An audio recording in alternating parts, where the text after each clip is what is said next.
నమస్కారం. రాహుల్ గాంధీ భారత్ జోడో న్యాయ యాత్ర అనేది ఆయన స్టార్ట్ చేయబోతున్నాడు.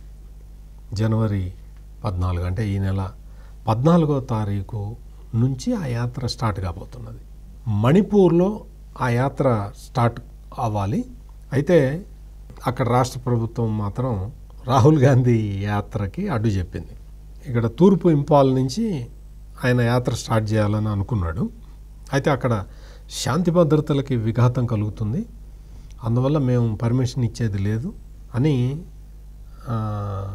అక్కడ ప్రభుత్వం నిష్కర్షగా చెప్పేసింది. శాంతి భద్రతలకి విఘాతం కలుగుతుంది.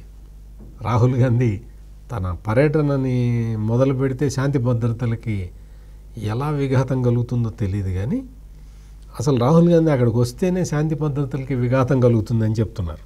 మీ పిల్లలు ఇంటర్మీడియట్ మరియు ఎంసెట్ చదువుతూ సబ్జెక్ట్స్ లో కన్ఫ్యూజ్ అవుతున్నారా? కాన్ఫిడెన్స్ లెవెల్ తక్కువగా ఉందా? రిపీటెడ్ మిస్టేక్స్ చేస్తున్నారా? అయితే మీకోసమే ఉంది Rise app. 1 lakh question bank, performance analysis, online classes by experts, ఇంకా మరెన్నో ఫీచర్స్ తో మీ ముందుకొచ్చింది Rise the perfect guide. Description లో ఉన్న లింకును ఉపయోగించి సబ్స్క్రైబ్ అవ్వండి. ఈ మణిపూర్లో మనం చూసాం. మణిపూర్లో చాలా అమానవీయ సంఘటనలు చాలా జరిగినాయి.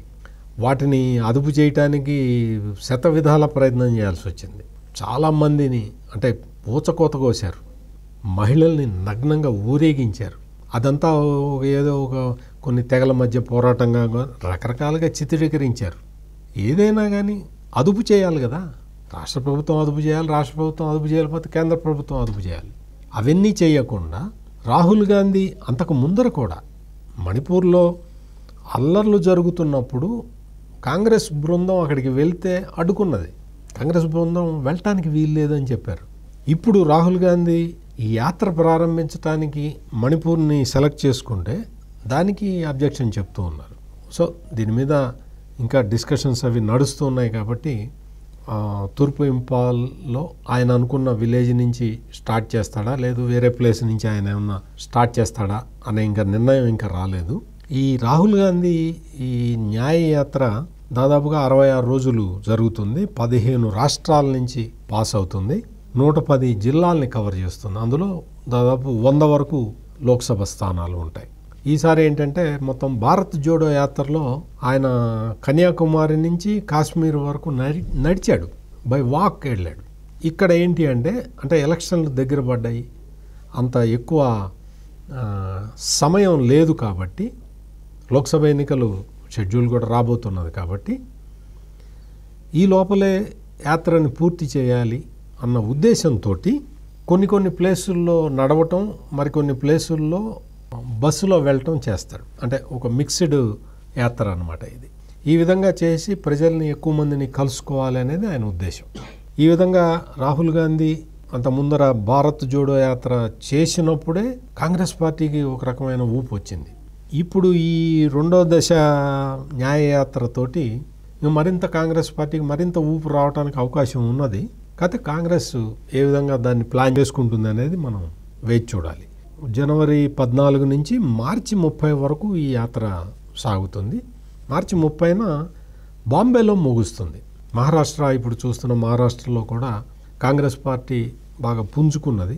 అక్కడ జనసేనని చీల్చేసింది బీజేపీ, అదేవిధంగా ఎన్సీపీని చీల్చేసింది. ఇప్పుడు అక్కడ మహారాష్ట్రలో ప్రధాన ప్రతిపక్షం ఎవరు అంటే కాంగ్రెస్ పార్టీ. కాంగ్రెస్ పార్టీ కూడా మహారాష్ట్ర మీద చాలా సీరియస్గా వర్కౌట్ చేస్తున్నది. ఈ రాహుల్ గాంధీ యాత్ర ముగిసే ప్రాంతం కూడా మహారాష్ట్ర కాబట్టి అక్కడ మరింత కాంగ్రెస్కి ఊపు వస్తుంది అనేది కాంగ్రెస్ వేసుకుంటున్న అంచనాలు. ఏదేమైనా రాహుల్ గాంధీ భారత్ జోడో న్యాయ యాత్ర సక్రమంగా జరిగేలా చూడాల్సిన బాధ్యత మాత్రం సంబంధిత రాష్ట్ర ప్రభుత్వాల మీద, కేంద్రంలో ఉన్న నరేంద్ర మోడీ ప్రభుత్వం మీద కూడా ఉంటుంది. ఏదో ఒక విధంగా ఆయన మాత్రం ఈ న్యాయయాత్రని చేయటానికే సంకల్పించుకొని ఉన్నాడు కాబట్టి పర్మిషన్ ఇస్తే అనుమతితో చేస్తాడు, పర్మిషన్ ఇవ్వకపోతే అనుమతి లేకుండా చేస్తాడు. మరిన్ని విశ్లేషణలతో మళ్ళీ కలుద్దాం. నమస్కారం.